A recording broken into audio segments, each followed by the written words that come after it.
मेरा मत ये है कि उत्तर प्रदेश सरकार इस बात को सुनिश्चित करे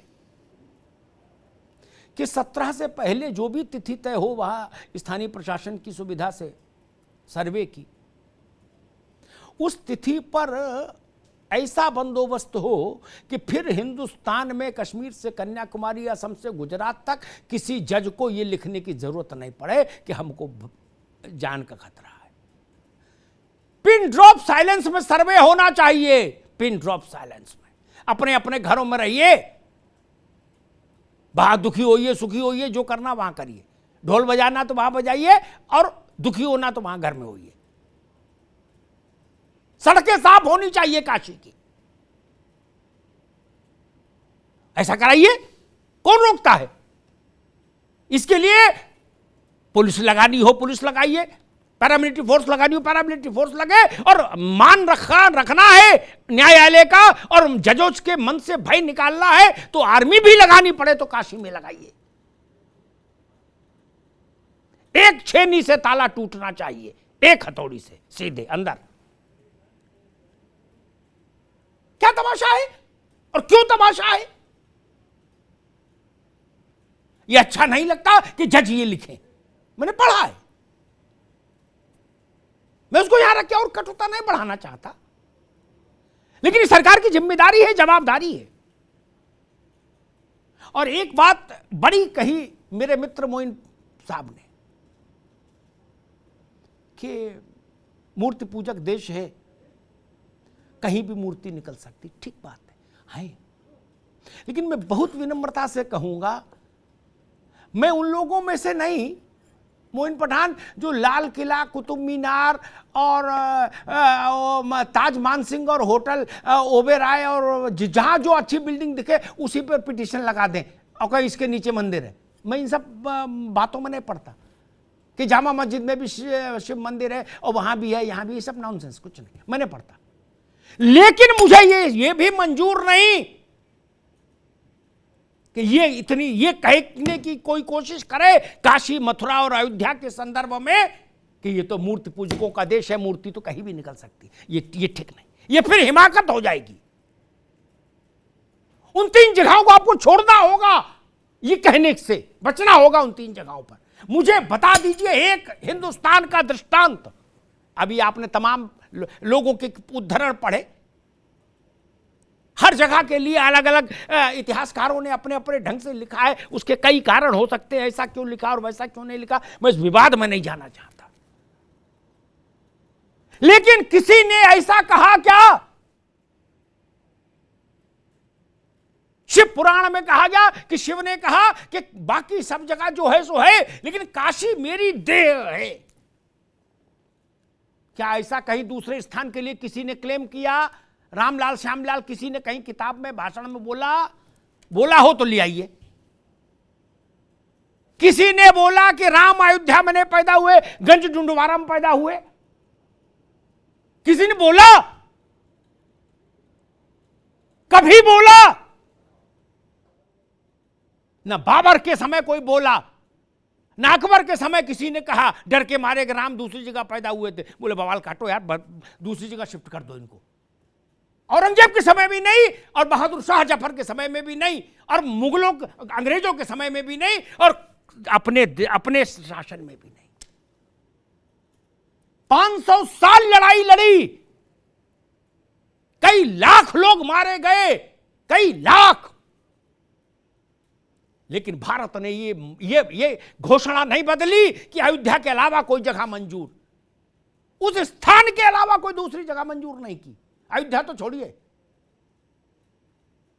कृष्ण का जन्म किसी ने दूसरी जगह बताया क्या? बहुत विनम्रता से कह रहा हूं, आक्रोश में नहीं।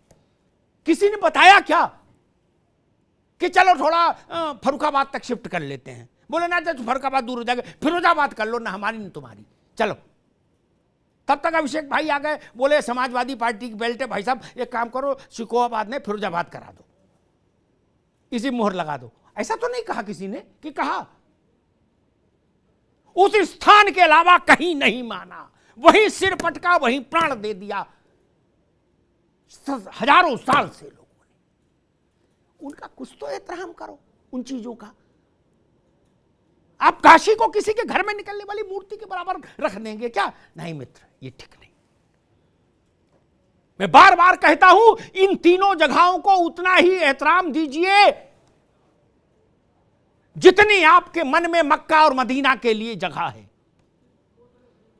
जितने मेरे ईसाई मित्रों के मन में वेटिकन सिटी के लिए जगह है, जितना सिख भाइयों के मन में गोल्डन टेम्पल के लिए जगह है, जितना बौद्धों के मन में भगवान गौतम बुद्ध के परिनिर्वाण और जन्म लुम्बिनी के लिए जगह है। इससे 1 इंच कम हिंदुस्तान को मंजूर नहीं होगा। और जो इसके ये कहेगा कि इसमें दाएं बाएं कर लो, वो राजा खत्म हो गया, वो बादशाह मिट गए, वो पार्टियां ध्वस्तीभूत हो गई लोकतंत्र जब आया। हिंदुस्तान ने ये नहीं माना। क्या आप सोचते हो कि भाजपा मान लेती किसी कारण से कि चलो आगे पीछे कर लो, सुल्तानपुर में राम को का बना देंगे, तुम भाजपा रहती, भाजपा भी खत्म हो जाती कांग्रेस की तरह। ये जान लीजिए। क्या रामकृष्ण और शिव भाजपा की कृपा पर है? नहीं, उनके आशीष से भाजपा फल फूल गई हो, ये तो हो सकता है। भाजपा के आशीष से वो फलेंगे फूलेंगे, इतना हो जाता, विवाद ही नहीं होता। मोइन भाई, अगर आप थोड़ा माइन्यूटली देखो, लाल किले पर कोई खड़ा होता है? नहीं। कुछ चकलसी लोगों को छोड़ दीजिए, कोई समझदार आदमी लाल किले के पक्ष में खड़ा होता है कि नहीं कि लाल कोट है? नहीं। वो कहते लाल कोट नहीं, काला कोट पहनो यार, ये लाल किले पर झंझट मत करो। व्हाट्सएप पे तो चल ही रहा है सब। कुतुब मीनार में भी 10-20-50 लोग गए थे हनुमान चालीसा पढ़ने, हालांकि उनको चालीसा याद नहीं थी पूरी, ये भी और शर्मनाक था। क्या वो भी देख के पढ़ रहे थे, वो भी याद नहीं थी, ऐसी नाक कटा रहे सब जगह जाके। लेकिन हम लोग नहीं खड़े हुए, कोई ताजमहल पर कोई नहीं खड़ा हुआ। लेकिन काशी, मथुरा और अयोध्या के बारे में ये मत कहिए कि मूर्तियां कहीं भी निकल सकती मित्र। हाँ, कोई भी चीज बदल सकती है, राजधानियां बदल सकती हैं, लेकिन जन्म का स्थान नहीं बदल सकता। इस पर बहुत बहस हुई अयोध्या के समय, और दुनिया भर में बहस हुई। अली मियां जैसे आलिम लोग थे उस वक्त, लेकिन कभी देश ने यह नहीं स्वीकार किया। मैं जहां पैदा हुआ, मैं वहीं पैदा, और वो स्थान कैसे बदल सकता, बताइए आप। भारत ने कभी कोई कंप्रोमाइज नहीं तो अकबर और बाबर के समय में मसला निपट गया होता। ये लड़ाई क्यों होती 500 साल? नवाब तो राजी थे कि भाई ले दे के कर लो, ऊपर नीचे।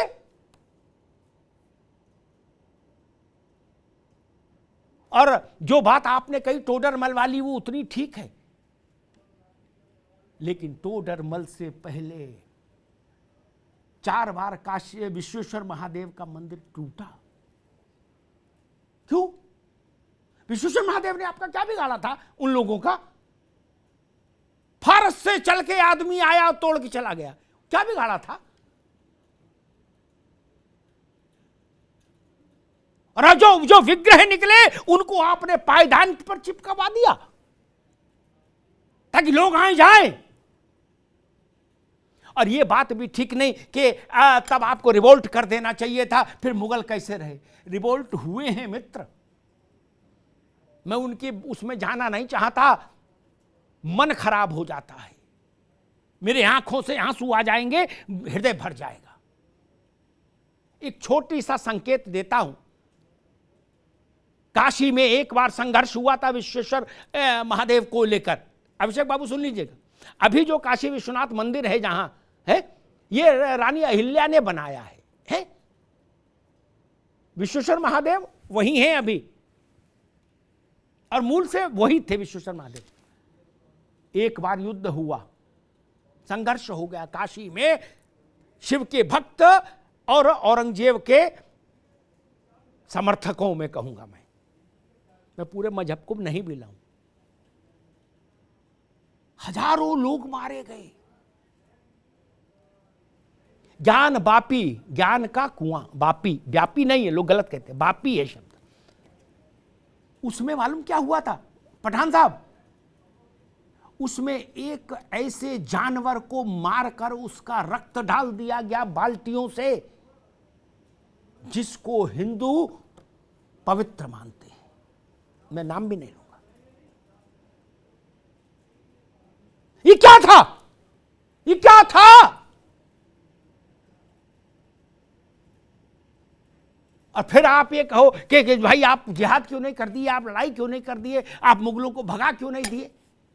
कोई सरकार खिलाफ उल्टा सीधे काम करने लगती है तो भी 5 साल लग जाते हैं।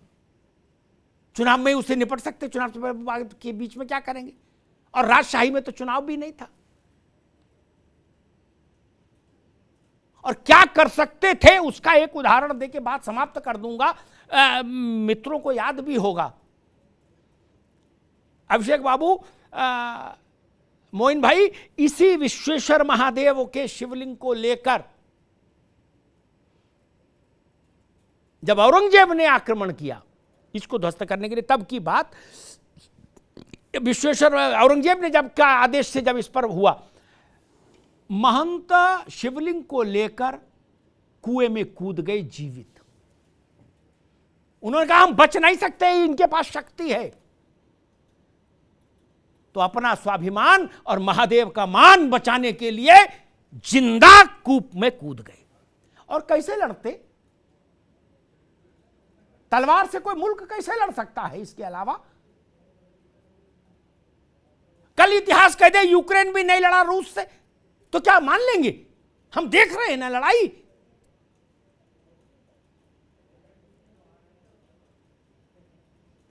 और जो बातें जाकिर हुसैन साहब ने कही थी जामा मस्जिद की सीढ़ी पर खड़े होकर, मोइन साहब आप पढ़ने लिखने वाले आदमी हैं, जब मसला था कि भाई सारे मुसलमान जाएंगे पाकिस्तान, तो जिस बात जामा मस्जिद की सीढ़ियों पर खड़ी होकर डॉक्टर जाकिर हुसैन ने कही थी, उस भाषण को सुनना चाहिए दोबारा। वो भाव रहता तो संघर्ष नहीं होता। मैंने अपनी बात ही इस बात से शुरू की थी कि अगर सर्वे हो जाता तो क्या आसमान फट रहा था, राजी खुशी रहते। ये सर्वे नहीं हुआ, तब ये आदेश देने पड़े, ये परिस्थितियां बनी। और एक बात तो सबको ध्यान रखनी होगी, खासतौर पर राजनीतिक दलों को, अब लोकतंत्र से सरकार चुनी जाती है, इसलिए उस व्यवस्था में जो लोग खिलाड़ी हैं यानी जो दल हैं, उनको भारत के मन का लिहाज करना होगा। जब राजतंत्र था तो नहीं किया तो नहीं किया, लेकिन लोकतंत्र में तो भारत के मन के साथ चलना होगा। 155 करोड़ लोगों का जो मन है वही जनादेश है, वही मैंडेट है, हमारे लिए भी, आपके लिए भी, धर्माचार्यों के लिए भी, सबके लिए। धन्यवाद।